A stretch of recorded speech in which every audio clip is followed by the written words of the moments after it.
Number 1. Bur-Mil Park Aquatic Center. Bur-Mil Park Aquatic Center was constructed in 1955. The center offers swim passes, swimming lessons, swim meets, and general family fun for all residents to enjoy. The pool and splash zones are huge and offer multiple swim options. The pool has the following features. Number 2. Lindley Park Pool. Lindley Park Pool was constructed in 1955.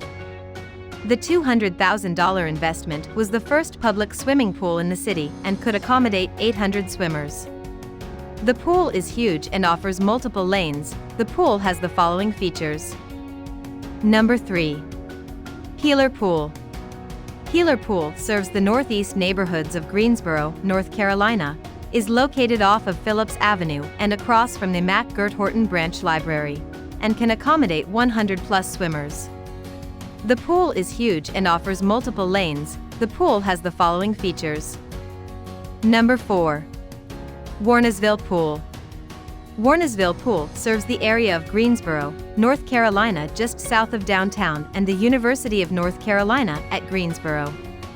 The pool is large and can suit up to 75+ swimmers and offers multiple lanes. The pool has the following features. Rentals include access to all areas of the pool and lifeguards will be provided. Contact the Aquatics office for more information. Number 5. Windsor Pool. Windsor Pool serves the neighborhoods near Eastgate City Boulevard and just east of downtown. The Windsor Recreation Center hosts an amazing mural featuring the participants of the Woolworth sit-ins, which is worth a visit as well. The pool has a shallow and deep end. The pool has the following features. Rentals include access to all areas of the pool and lifeguards will be provided. Hope you like this video. For more videos, please subscribe to our channel.